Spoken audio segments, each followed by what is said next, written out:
Vamos a hacer una oración, amén, para continuar con lo que estamos hablando.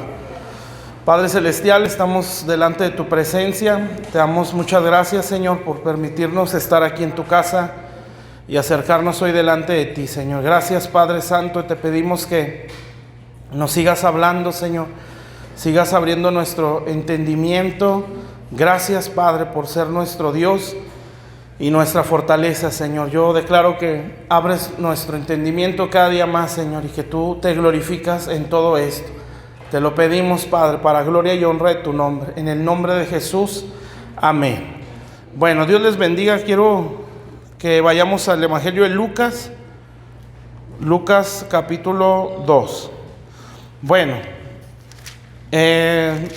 pues en base a todo lo que estamos hablando, nada más para recordar, estamos hablando acerca del crecimiento, ¿verdad? Como pues se puede decir así, principio para poder hacer guerra, que es lo que estamos hablando, acerca de la guerra espiritual. Entonces el crecimiento, pues más que un principio, pues es lo más importante, ¿sí?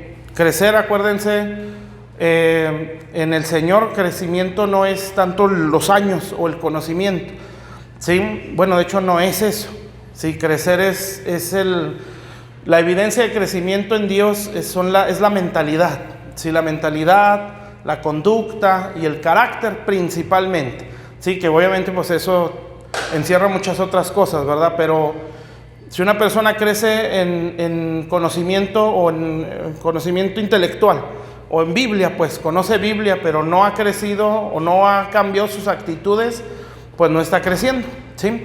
Si tiene muchos años en el Evangelio, pero no cambia su conducta, pues tampoco está creciendo, ¿sí? Si su carácter no se va poco a poco pareciendo al de Jesús, en base a los años y al conocimiento, ¿verdad? Porque obviamente cuando venimos a Cristo, como personas recién convertidas, pues no se ve ni carácter, ni actitudes, ni nada de Dios en ese sentido. Obviamente ya hay un arrepentimiento, ¿verdad? Pero pues el carácter nada que ver con Cristo, la forma de pensar, no. Pero conforme pasan los años y conocemos de Dios, pues eso se tiene que ver, ¿sí? Se tiene que empezar a ver un cambio en las personas o en cada uno de nosotros. Amén. Cambio en la mentalidad, en la conducta y el carácter principalmente, ¿sí? Entonces si en eso estamos creciendo, o nos estamos pareciendo a Jesús en esas cosas que menciono, principalmente esas tres, ¿verdad? Que encierran también un todo. Estamos madurando, ¿sí? Entonces a eso se refiere cuando nosotros hablamos de crecimiento, ¿sí? No, una iglesia cuando crece no necesariamente es porque está creciendo en un número de personas, que también es un crecimiento, pero ese viene a ser, pues aunque se escuche extraño, no viene a ser la prioridad, ¿sí? La prioridad es que maduremos todos y que todos nos parezcamos a Jesús, y ya Dios después da el número, sí, porque sí lo hace, porque también para eso está la iglesia, ¿verdad? Para alcanzar almas, amén. Bueno, entonces a ese crecimiento nos referimos, para poder hacer guerra espiritual al punto que estamos hablando. Si nosotros lo estamos enfocando a lo territorial, ¿sí? No tanto a lo personal, amén. De hecho sí voy a hablar de lo personal, pero después de esto, yo espero ya terminar este punto, ¿sí? Hoy. Bueno, yo les decía, hay como 3 puntos o recursos, hablando de manera general, ¿verdad? Para que se nos pueda dar el crecimiento, de ese crecimiento que estoy hablando, ¿sí? La renovación de la mente, el cambio de la conducta y el carácter, ¿sí? Que se parezca más al de Jesús. Dentro de esos recursos, pues está la paternidad, que es lo que estaba mencionando, la iglesia, que estas enseñanzas que hemos dado, pues está como juntando esos 2 puntos, ¿verdad? La paternidad y la iglesia. Esos son recursos, paternidad espiritual, para poder crecer, ¿sí? Yo no puedo crecer o puedo llegar a un límite cuando no hay una paternidad, ¿sí? O cuando no tengo una buena paternidad, ¿sí? Todo eso ya lo estuvimos mencionando, ahorita lo voy a mencionar también. Y pues la iglesia, ¿verdad? La iglesia no es nada, es el lugar donde nos juntamos a escuchar de la Biblia. No, ¿sí? Es el lugar donde se me cubre espiritualmente, donde se me alimenta espiritualmente, ¿sí? O donde se me alimenta mal o no se me cubre, ¿sí? Entonces todas esas cosas son importantes. La iglesia es como un vientre, ¿sí? Cada alma que Dios trae a una iglesia, ¿sí? Es un propósito en gestación, vamos, ¿sí? Es un propósito de Dios, o es como se dice, ¿no? Es un diamante en bruto, así. Amén. Que la iglesia, por la enseñanza, la administración, nos va formando o nos va haciendo crecer, ¿sí? Cuando yo quiero brincarme esos principios, se cometen muchos errores. Si por ejemplo el apóstol Pablo, él recibió al Señor y fue genuino su arrepentimiento y fue inmediato cuando Dios se le reveló en el camino a Damasco, ¿verdad? Que está en Hechos 9. Cuando él tiene ese encuentro fue real, sí, fue un arrepentimiento de veras. Pero eso no significaba que él ya tuviera una madurez suficiente. Tenía mucho conocimiento, sí, pero no conocimiento de Dios. Conocía ley, sí, conocía tradiciones, pero no conocía a Dios. Entonces, ¿por qué? Pues porque él estaba cegado, él no se había arrepentido. Total, el Señor se le presenta en el camino a Damasco. Ahí tiene su encuentro con él, se arrepiente verdaderamente. 3 días está en ayuno, con los ojos cegados, ¿sí? O ciego por la manifestación que había tenido en el camino a Damasco. Dios le habla a través de un profeta que se llama Ananías y él inicia, ¿sí? Entonces vamos a decirlo así, ¿verdad? Él tenía días de convertido, amén, cuando abre sus ojos y Dios se le reveló. Inmediatamente, como Pablo tenía demasiada capacidad humana, si Pablo tenía mucho recurso humano, ¿sí? Mucha sabiduría, mucho conocimiento, demasiado, ¿sí? Por eso él como que da su listado, ¿no? De todo lo que él tenía de apoyo humano. En Filipenses, fariseo de fariseo, sí, circuncidado al 8º día, de la tribu de Benjamín, enseñado a los pies de Gamaliel. O sea, ese era todo su recurso humano. Pero ya después dice, pero esto para mí vino a ser basura porque nunca me llevó al conocimiento de Dios, que es lo que está diciendo, para poder alcanzar la excelencia del conocimiento de Cristo. Entonces, todo ese apoyo humano que él tenía, pues él lo consideraba como para poder servir en el reino de Dios o en el ministerio. Y ándale que Dios se la cambia totalmente, ¿verdad? Entonces lo que hace el Señor con él, bueno, Pablo, él se avienta. Y ahí dice la Biblia que él era de los que salía y entraba con los apóstoles, ¿sí? Con los 12 apóstoles. Él iba de una iglesia a otra y dice que hablaba. O sea, no era de los que, bueno, pues que nos enseñan los apóstoles, ¿verdad? Era de los que también yo puedo. Y se echaba su rollo, ¿sí? El problema es que aunque tenía mucho conocimiento, era un embrión todavía, ¿sí? Y él era como querer salirse del vientre, siendo embrión. Pues no se puede, ¿verdad? Se muere. Entonces él así le valió. Y bueno, pues se entiende por muchas cosas, ¿verdad? Parte pues su egocentrismo, su conocimiento y su pasión, ¿sí? Su deseo de servir también. Pero bueno, después de todo eso, dice la Biblia que las iglesias están confundiendo, ¿sí? Que Pablo hablaba y así lo dice, que hablaba mucho, ¿sí? Y él salía con los apóstoles y él quería enseñar, porque él sabía que tenía recursos humanos. Total, pues, ya dice la Biblia que las iglesias, pues, no estaban bien. Cuando paran a Pablo y como que ya fue mucho, ya estás muy acelerado, y lo regresan a su casa, a Tarso, ¿sí? Y allí en el desierto Dios se le empieza a revelar. Pasan como entre 14 o 16 años, eso lo menciona Gálatas, cuando lo vuelven a tomar, que ya va Bernabé, se acuerda de él y dice, no, hay un discípulo muy bueno, que Dios le habló y lo trae en Antioquía, y ahí empieza su ministerio. Pero pasaron años, de 12 a 16 años, ¿sí? Entonces, ¿qué es lo que quiero decir? Ese embrión se quiso adelantar, ¿sí? Y por querer adelantarse, o ese propósito que todo está en gestación, se quiso aventar. Y lo que provocó fue confusión. Sí, ya después dice, ¿verdad? Que cuando lo regresan a Tarso, todas las iglesias tenían paz, así dice la Biblia. O sea que mientras no estaba así, no había paz en las iglesias. O sea, fíjense lo que estaba provocando un ministerio que se estaba adelantando. ¿Sí me estoy explicando? Entonces, cada vida que llega a la iglesia es como un embrión que Dios mete a un vientre, ¿sí? Donde se va a estar gestando o va a estar creciendo, ¿sí? Entonces la iglesia, eso es, entre otras cosas, ¿verdad? Es un vientre. Amén. Entonces tenemos que entender la necesidad que tenemos de la iglesia, ¿sí? Para poder desarrollarnos en Dios. Bueno, aquí pasa algo parecido en lo que vamos a leer.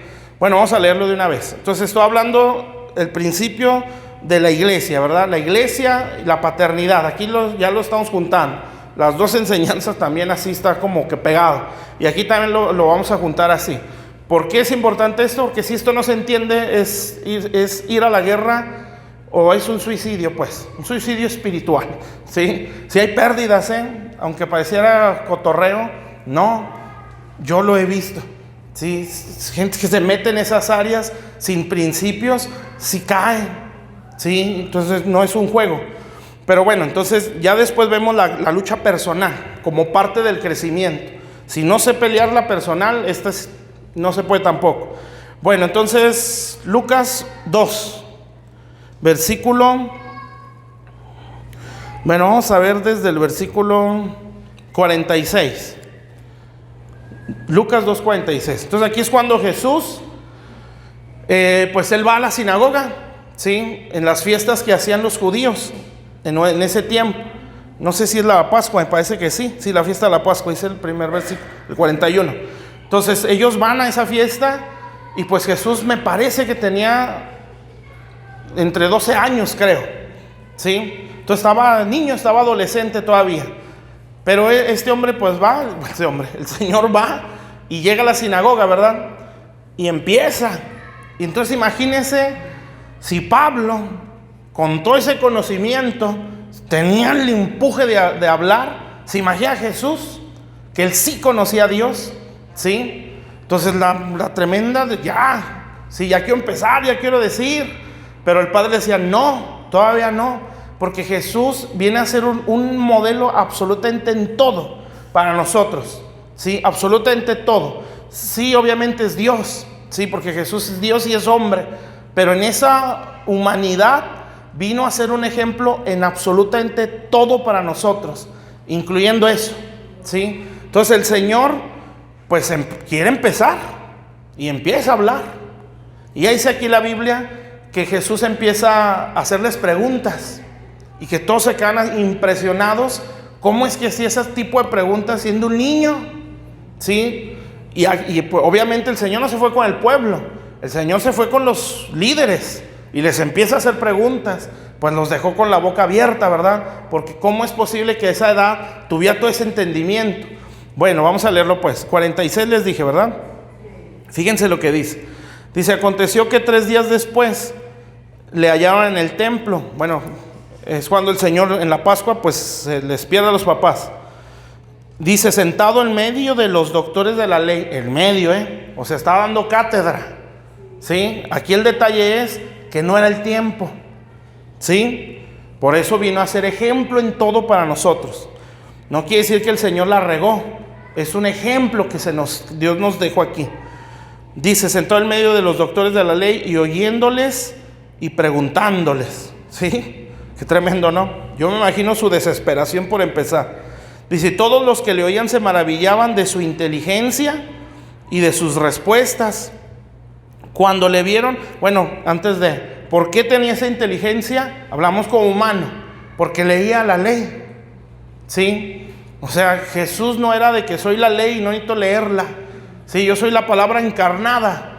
No, lo que quiere decir es que la meditaba. De hecho, cuando habla de que iba a la sinagoga, en varias escrituras dice como era su costumbre.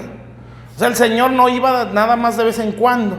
Él ya estaba habituado a estar en la sinagoga. O sea, no por ser Dios, ¿sí? A veces nosotros tenemos ese sentimiento o no sé, complejo de superioridad. No necesito ir. Sí, que somos pecadores, ¿verdad? Que venimos de una vida que no era la del Señor. Entonces imagínense si Él siendo Dios todavía dice que era su costumbre ir a la sinagoga. O sea, Él no dejó de asistir a la iglesia, vamos. No dejó de estudiar los profetas, de estudiar los salmos, de estudiar la ley de Moisés. ¿Sí? No dejó de orar. sino por ser Dios, eso lo descuidó. Al contrario, sí, lo hizo con más ganas, porque él sabía la responsabilidad que estaba cayendo sobre él. Bueno, entonces ahí estaba el Señor. Y dice, cuando le vieron se sorprendieron y le dijo su madre: hijo, ¿por qué has hecho esto así? He aquí tu padre y yo te hemos buscado con angustia. Entonces él les dijo: ¿por qué me buscabais? ¿No sabías que en los negocios de mi padre me es necesario estar? Mas ellos no entendieron las palabras que les habló. Pero fíjese lo que dice: y descendió con ellos y volvió a Nazaret. Nazaret era donde estaba la casa del Señor, o de los papás. Dice, fíjense lo que dice ahí: y estaba sujeto a ellos. Pero ¿cómo si era el Hijo de Dios?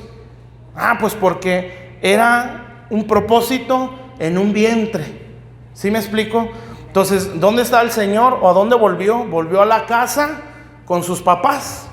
Entonces son los dos principios que hemos estado hablando, ¿sí? La paternidad, ¿sí? Y la iglesia o la casa donde están los padres. ¿Sí me explico ahí? Entonces, no por ser Dios o porque ya quería empezar, eso él lo dejó de hacer. De aquí en adelante ya no nos explica nada de lo que hacía el Señor antes de su ministerio. Pero el hecho de que diga está sujeto a ellos, pues te hace entender todo lo que pasó en esos más de 15 años aproximadamente. Fíjese qué tremendo, ¿no? Entonces esperar al que Dios el Padre le dijera: ya, empieza ahora sí. Sí, pero mientras eso no se le decía, estaba en la casa y sujeto a ellos. ¿Sí? ¿Sí me está entendiendo? Entonces yo sé que todos tenemos propósito en Dios. ¿Sí? Todos. Unos se van a ver mucho, otros no tanto, otros a lo mejor nada, visible a los ojos humanos, ¿verdad? Pero todos tenemos una función. ¿Sí? Todos, mis hermanos. Unos van a ser de los que estén al frente, profetas, apóstoles, evangelistas, pastores, maestros. Otros no se van a ver tanto, pero no significa que su trabajo, su servicio no sirva o no se necesite. ¿Sí? Se necesita.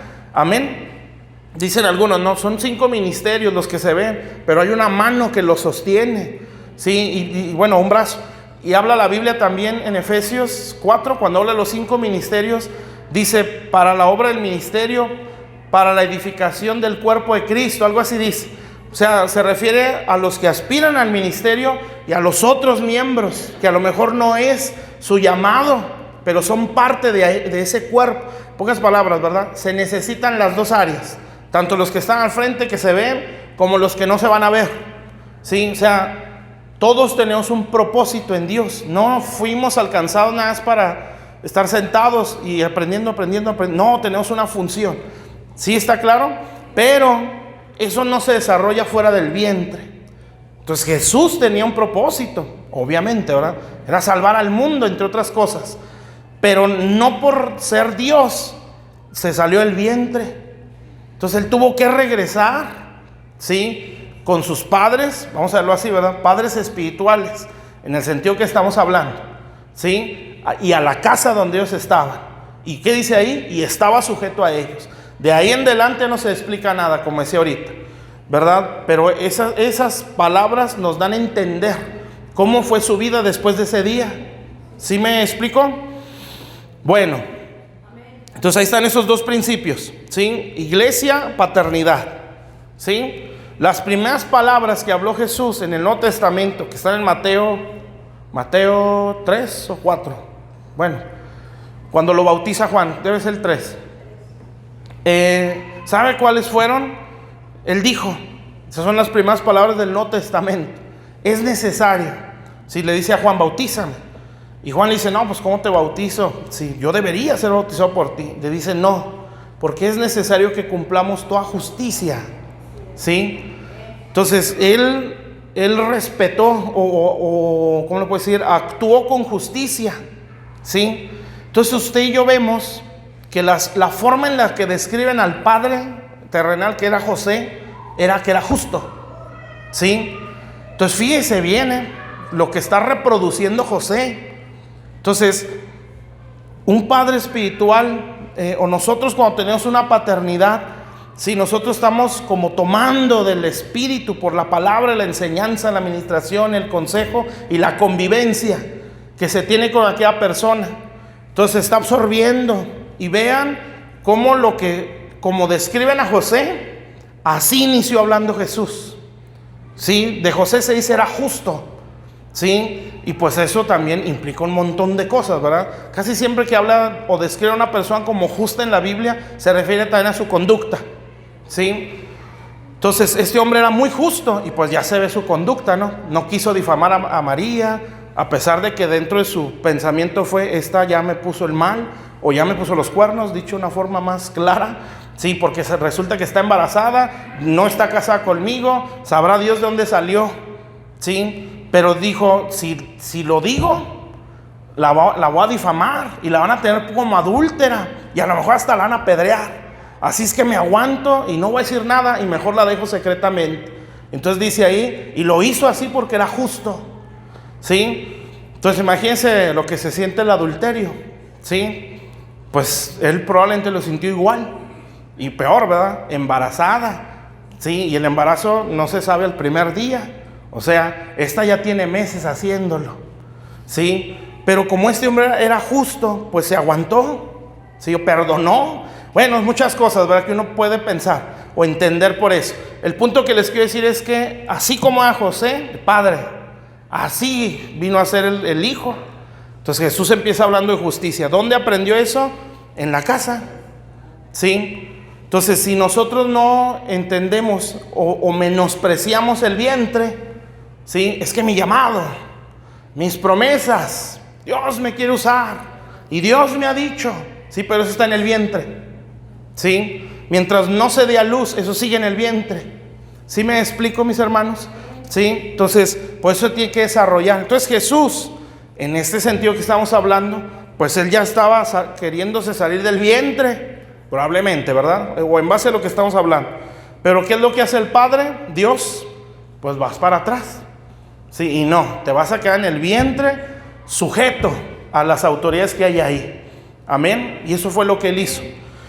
Ahora vea el resultado de cumplir ese principio, o esos dos, que es paternidad e iglesia, o el compromiso con la iglesia. Fíjese, dice,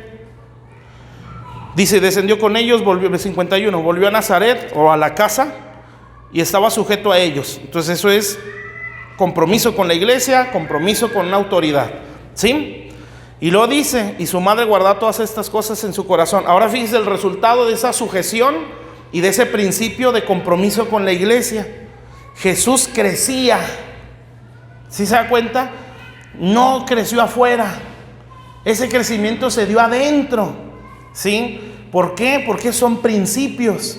Entonces, los principios que están establecidos en Dios, el diablo no los conoce todos. ¿Sí? Pero entiende cosas por cómo ve a la iglesia. ¿Sí? Y esto yo así estoy convencido que así es, porque tan así, algo así dice la Biblia. El diablo aprende de la iglesia.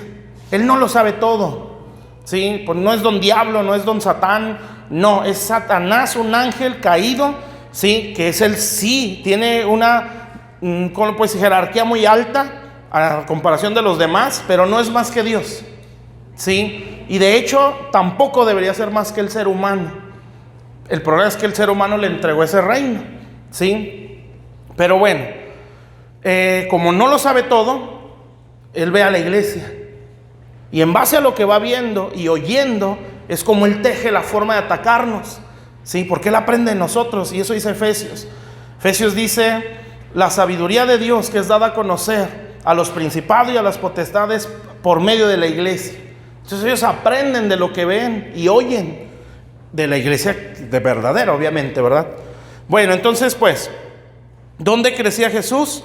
En la casa, ¿sí? Porque en este caso pues representa la casa de Dios o la iglesia, con los padres, ¿sí? Pero el punto importante es que no nada más llegue y se sienta. No, ahí dice que está sujeto, ¿sí? Es como decía, siempre que digo esto me acuerdo de esa caricatura. Es que ya la veía mucho Abraham. No porque estás en una cochera, ¿sí? Te haces carro. Así no es porque estés sentado en una iglesia, te haces cristiano. Sí, eso decían en la caricatura, ¿verdad? Acá es igual. O sea, no es nada más llegar y sentarse. Dice sujeto. Y eso no significa esclavitud. Significa, que ahorita se lo explico, porque también eso lo dice un proverbio, a ver si me acuerdo cuál es, si no ahorita lo buscas anda. Bueno, entonces, ¿cuál es el resultado del pacto o el compromiso con la casa y compromiso con la autoridad o sujeción a la paternidad y a la iglesia? Crecía. Amén. ¿Dónde está el crecimiento? En la casa, con los padres. Amén. Obviamente buenos padres, ¿verdad? Entendemos quién era José, justo. O sea, se parecía a Dios o a Jesús. Sí, y entendemos a Ana María. Sí, como una mujer que dobló su voluntad a lo que se le pidió. No como diosa, porque no lo es. Dice pues, crecía en sabiduría, en estatura y en gracia para con Dios y los hombres. Entonces, así rápido, para no quedarme ahí estancado en ese versículo. Sabiduría, siempre que la Biblia habla de sabiduría de Dios, no se refiere al intelecto, se refiere a la conducta otra vez.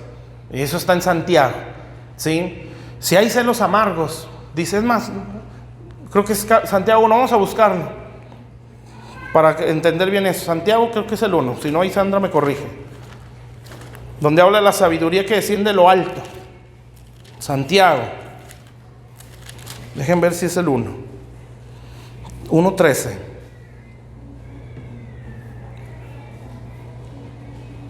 Sí, Santiago 1:13. No, perdón, 3:13. Santiago 3:13. Aquí habla de sabiduría, ¿sí? Entonces, ¿qué vamos a explicar aquí? ¿Qué es la sabiduría según Dios? ¿Sí? Aquí hay que tener mucho cuidado, ¿verdad? Porque hay un conocimiento humano, ¿sí? Que nos puede desviar de buscar a Dios. Pero bueno, no me quiero salir mucho. Entonces, ¿dónde crecía Jesús? En la casa de los padres, ¿verdad? Paternidad, compromiso con la iglesia, dos principios en uno. Sí, y ahí crecía, y crecía en sabiduría. Ahora fíjese lo que es la sabiduría según Dios. Aquí lo dice así muy resumido. ¿Quién es sabio y entendido? Santiago 3:13. ¿Quién es sabio y entendido entre vosotros? Fíjese lo que dice. Muestre, ¿sí?, por la buena conducta sus obras en sabia mansedumbre. Entonces, ¿cómo se ve que alguien es sabio? Por sus obras, no por sus palabras. ¿Sí me está entendiendo? O sea, no es la elocuencia lo que manifiesta sabiduría, es la conducta. Y lo dice ahí, mansedumbre. ¿Sí? Mansedumbre en resumen es obediencia o sujeción. ¿Sí? Porque mansedumbre es poder bajo autoridad. Amén. Pues siempre sale ejemplo el caballo cuando se habla de la mansedumbre, porque el caballo es más fuerte que el jinete. El caballo puede matar al jinete si quiere, ¿sí? Pero no lo hace porque es manso. Amén. Eso es fuerza bajo sujeción. Nosotros también tenemos una fuerza, un poder que nadie lo puede someter, ¿sí? Que es la voluntad. Amén. Y eso es doblegarlo, eso es mansedumbre. ¿Sí me explico? Entonces fíjese lo que es una persona sabia. No es la que echa un rollo muy impresionante. Amén. La que tiene el cerebro saturado de información, que no es malo aprender, pero no significa que eso me haga sabio. Sabiduría es conducta, sujeción. ¿Sí? ¿Está claro? Mansedumbre. Ahora fíjese, porque si tenéis celos amargos, entonces ya habla de la condición interna. Contención en vuestro corazón, no os jactéis ni mintáis contra la verdad, porque esta sabiduría no es la que desciende de lo alto. Entonces, mucha información en el cerebro, pero todo amargado. ¿Sí? Mucho conocimiento, pero siempre peleando o contendiendo. ¿Será sabiduría de Dios? Pues no, porque aquí dice que eso puede ser hasta diabólica. ¿Sí? Bueno, entonces, ¿cómo se ve la verdadera sabiduría según Dios? La conducta, ¿sí? La mansedumbre. Entonces, alguien que es manso es sabio. ¿Sí?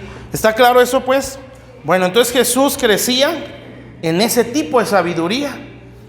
Pero fíjese bien quién era Jesús, como dice el pastor Matías. Nosotros siempre hemos estado abajo, siempre hemos sido polvo. Él era Dios, ¿sí? Se supone que a nosotros no nos debería costar tanto como le costó a Él. Todo lo que Él hacía o decía se cumplía siendo Dios. Jesús hablaba y ¡pum!, pasaba. Y no había poder humano que se le pusiera al frente y dijera, no va a pasar así. Decía y se transformaba, porque es Dios. Que se haga la luz y ¡fum!, se hacía. Sí, que existan que los peces, esto y lo otro, sucedía. Entonces no había nada que se le pusiera al frente y dije, no lo vas a hacer porque no quiero. No, todo se le sometía. Entonces, estando en esa grandeza, tener que someterse a humanos, porque en este caso, ¿verdad?, se le sometió, en el caso que estamos hablando de Lucas, a sus papás, ¿sí? Siendo Dios. Entonces podemos decir, eso cuesta más. Pero si uno siempre ha estado acá, ¿por qué nos costará tanto?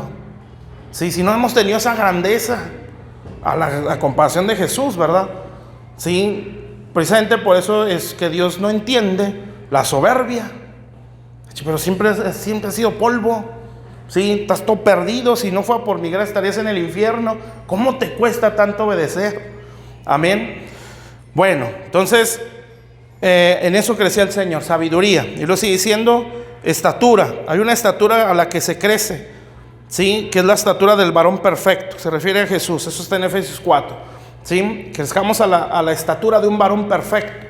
¿Sí? Ese es Cristo. Entonces, en la iglesia se crece en sabiduría, ¿sí? Que se manifiesta con la conducta, con la sujeción.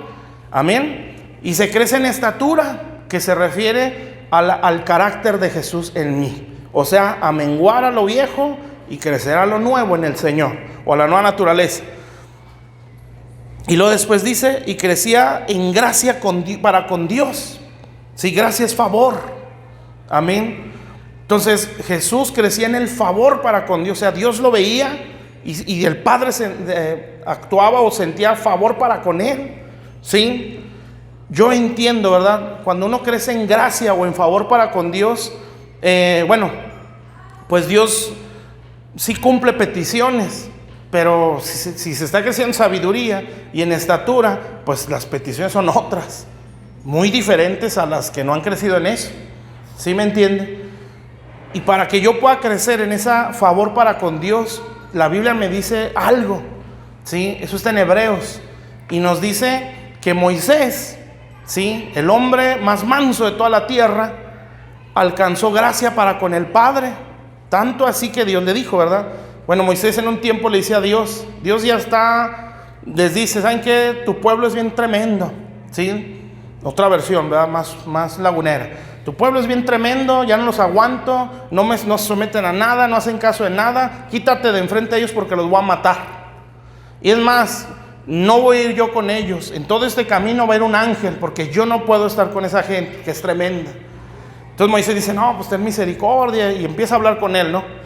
Le empieza a decir, Señor, si he hallado gracia o favor delante de ti, que tu presencia esté con nosotros. Y entonces Dios le dice, ciertamente tú has hallado gracia delante de mí, mi presencia irá contigo, los demás son el ángel, pero contigo iré yo, ¿sí? Y yo te daré descanso a ti. Pero fíjese lo que dice, halló gracia. Entonces Moisés dice, bueno, pues ya que estamos hablando, ¿verdad? Y que sí me cascó, Señor, muéstrame tu gloria. Y le dice, sí, no vas a ver mi rostro, sí, porque no hay hombre que me ve y viva, pero vas a ver mi espalda y todo mi bien, o sea, toda mi grandeza la voy a pasar delante de ti. Amén. Y humanamente es el único hombre, creo, que ha visto a Dios, humanamente, sí, porque lo podemos ver en visión, lo podemos ver en cosas así muy sobrenatural, pero físicamente vio a Dios. Y por eso dice que se tembló, ¿sí? Le vio la espalda y dice que estaba aterrado. ¿Se imagina qué tremenda presencia sintió? Que estaba temblando cuando lo vio. Bueno, Dios le cumplió, pero ¿cuál fue el por qué? Porque halló gracia, creció en favor, ¿sí? ¿Por qué creció en favor Moisés? Hebreos te lo explica. Y dice Hebreos que ese hombre era fiel en toda la casa. Entonces, ¿cuál fue la causa por la que él alcanzó gracia? Fidelidad en la casa. Amén. Entonces, el mismo principio es pacto, compromiso con la casa. ¿Sí me está entendiendo? Bueno, entonces esa fidelidad a la casa que se refiere a la sujeción, la obediencia, todo eso, nos hace crecer en favor para con Dios. Entonces, si crecemos en favor con Dios, hermano, pues ya, todo lo tenemos a la mano, ¿sí? Y como lo digo, ¿verdad? Si se crece en sabiduría, se crece en estatura, pues tu mente es otra. Si no, ya que alcancé, gracias al Señor, cancélame esta deuda, ¿sí? Si una persona que ha crecido en eso, pues no piensa en eso. Señor, glorifícate. Así que en esto tu nombre se engrandezca. ¿Sí me entiende? Porque su pensamiento es otro. Por eso le dice a Dios, Moisés: Señor, ¿qué van a decir las naciones de ti? No de este pueblo. Este pueblo es bien tremendo. Sí, me harías un favor si los matas y me das otro mejor. Pero ¿qué van a decir de ti? Así es que para que no hablen mal de ti, los soporto otros tantos años más. Tremendo, ¿verdad? Y entonces Dios dijo: no, este sí me entiende. Mi presencia va contigo. Sí, y te daré descanso. Bueno, entonces, ¿cómo es que se puede dar esa sujeción en la casa donde están esas paternidades? O esa paternidad. Y ya con eso termino. Hay un proverbio que dice: dame, hijo mío, tu corazón. Creo que es el capítulo 23. Y eso lo vamos a leer. Proverbios 23. Bueno, no sé si es el 23, pero ahí me va a decir Sandra. O el que traiga celular y sea rápido.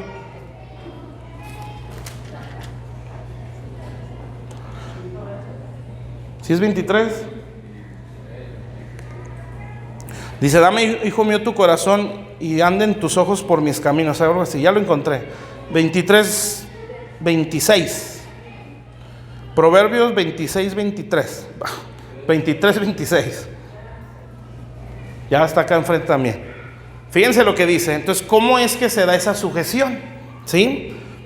Aquí dice: dame, hijo mío, tu corazón y miren tus ojos por mis caminos. Fíjese bien.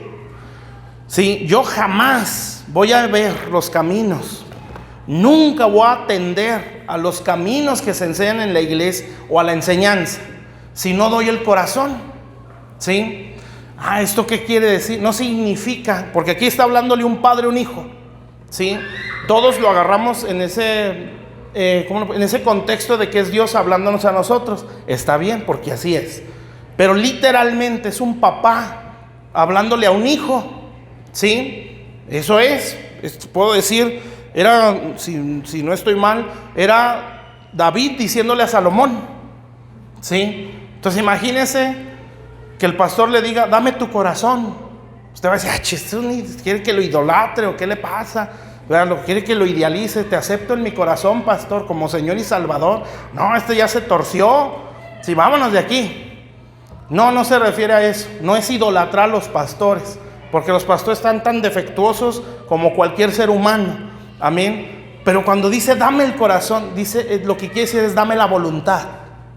¿Sí? Porque si yo no cedo mi voluntad a la enseñanza, yo no voy a poner mis ojos en ella.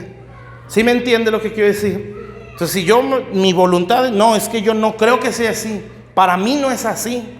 Yo no lo veo así. Yo pienso que esa es mi voluntad actuando. ¿Sí? Entonces, cuando el Padre le dice dame tu corazón, en este versículo, ¿verdad? Lo que está diciendo es: dóblate ya, por el amor de Dios. ¿Sí? Cede tu voluntad, porque mientras no lo hagamos, yo no voy a ver los caminos. O sea, yo no voy a aceptar la instrucción.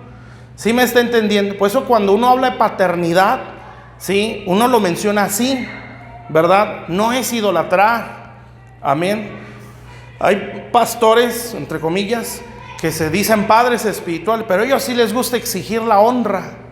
¿Sí? Sí les gusta exigir el respeto, sí les gusta exigir, respeto todo lo tenemos que tener. ¿Sí? Entre hermanos, entre pastores, aunque sean tremendos, todos tenemos que respetarnos.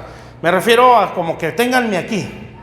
Yo me acuerdo de un pastor que usted no conoce, tampoco es de aquí, sí, de Torreón, pero él decía, llegaba a la iglesia, ¿no? Hónrenme. Les decía, hónrenme porque allá afuera hay muchos que quieren que esté con ellos, algo así. Esas son tonterías. Ese no es un padre, ¿sí? Entonces no es así. Amén. O no sé, ¿verdad? Así como que manipulando, controlando. Hónrenme, decía el hermano este. Y es real, ¿eh? Eso no es cuento, eso es real. Yo sé quién es ese pastor.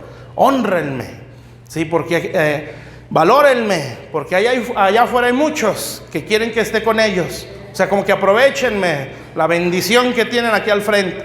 No, hermanos, eso no es así. Amén. Entonces, pues ahí ni des el corazón ni nada, mejor sal corriendo. Sí, porque ese no es un padre, ese te va a absorber, te va a exprimir. Sí, no debe ser así.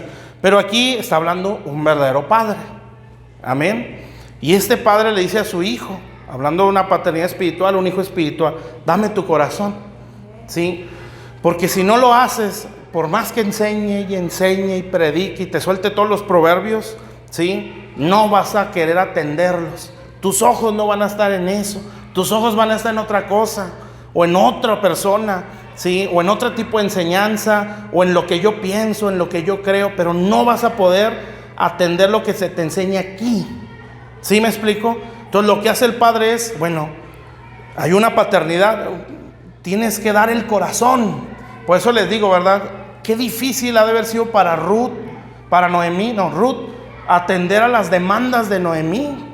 Era toda una, por eso yo decía, me imagino, no lo dice la Biblia, pero yo pienso que cuando, llega a espigar en los campos de Booz Ruth, pues Booz la ve y le gustó. Y Booz no era un muchachito, era un anciano, un señor ya grande, pero bien bendecido. Entonces llega y la ve y dice, ¿quién es esta que anda ahí? No, pues que es Ruth, la moabita, todos así la conocían, la idólatra, la que está maldita, la pecadora. Esa es la que anda ahí. ¿Y de quién es? No, pues es de la familia de Ruth. Y se acordó, yo soy pariente de esa, de Noemí. Yo quiero a esa mujer. Y ahí va y le dice, no te me vayas de aquí, le dice Booz a Ruth. Aquí ándate en mis campos. No se te ocurra brincarte a otro. Yo voy a dar instrucciones que te cuiden y te traten bien. Y pues Ruth dice, pues gloria a Dios. Total, ya empieza a espigar y le dice a los segadores, porque esa era una ley en la ley de Moisés. Cuando se te caigan espiguitas, no las recojas. Déjaselas a los huérfanos y a las viudas. Es más, deja un manojo por ahí. Sí, y síguele. Amén. Fíjese la compasión de Dios, ¿verdad? Entonces le dice Booz a los siervos, déjenla que espigue aquí y no me la maltraten. Denle agua con los demás y déjenle ahí un manojo para que ella te esté recogiendo. Pues va Ruth con Noemí y dice, ¿sabes qué pasó? Esto. Y Noemí le entendió. Ya le echó el ojo. No va a estar en paz hasta que resuelva este asunto. Haz lo que yo te diga, le dice. Todo lo que te diga lo vas a hacer. Total, ya le dice, le da instrucciones, ¿verdad? Todo conforme a las costumbres judías.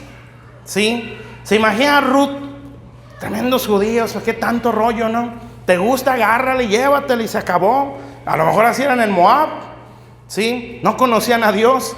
¿Te gusta la muchacha y tienes con qué? Pues órale. Probablemente es lo que yo me imagino. Pero ella tenía que, híjole, pues tengo que aguantar todo el trámite que tienen que hacer, porque esa es la ley, ¿sí? Entonces no lo hizo como ella pensaba o como ella estaba acostumbrada. Si ella lo tenía que hacer como se lo estaban ordenando, eso es dar el corazón. Amén. Si eso yo no lo entiendo, no vamos a crecer, mis hermanos, así. Entonces, se imagina, vamos a guerrear contra la muerte. Y la muerte dice, no, pues estás más muerto tú que yo. ¿Sí? No creces, no avanzas, no es nada. Mejor ni te metas porque te remato. ¿Sí me está entendiendo? Entonces, no se puede hacer esto. Bueno, entonces, ya termina la cosa con Ruth y total el trámite más largo. No, resulta que hay otro más cercano. Pues ahora espérate otro rato para que a ver si aquel pariente más cercano dice que no quiere redimirte a ti. Si en dado caso que no quiera, pues entonces ya está hecho. Y ahí va, y así, Booz andaba desesperado. Y ahí va con los ancianos, a ver, vengan, junto a los ancianos, porque Booz era un hombre muy importante. Y esa mujer, fulana de tal, y le dice al pariente más cercano, si tú no la redimes, la redimo yo. Y ya el otro ve, ¿quién es? Y empieza a analizar, ¿verdad? Y le dice, no, pues quédatela tú. Y así se movió y se la quedó. Y de ahí salió el Mesías, ¿verdad? Entonces, el punto ahí es, ¿cómo se toma realmente una paternidad cuando se da el corazón? ¿Sí? Y le vuelvo a decir, no es idolatrar. Amén, porque nosotros vamos a ver defectos en todo mundo. Amén. Claro, va de defectos a defectos, ¿sí? Si el pastor, como todos, tiene errores, pero otra cosa es que ande borracho, de adúltero, ¿sí? Gastando los diezmos a su antojo, ¿sí? No, todo eso es con temor. Amén. Las ofrendas y los diezmos, la Biblia dice que es santísimo. O sea, no es de que se me antoja y que al cabo la quincena. No, esto es con temor, porque Dios va a decir: tienes endeudada la iglesia y yo te he provisto. Sí, te cortan la luz, te cortan el agua, te viene la señora de la renta y a ver qué onda, tiene 3 meses atrasado, o se va o lo demando. No, hermanos, así no debe ser. Eso es santísimo, ¿sí? Bueno, hasta aquí lo voy a dejar. Entonces, paternidad y compromiso con la iglesia. ¿Cómo se toma una paternidad verdaderamente? Dando el corazón. ¿Qué es dar el corazón? Ceder la voluntad a lo que se me está enseñando. Amén. Bueno, Dios me los bendiga y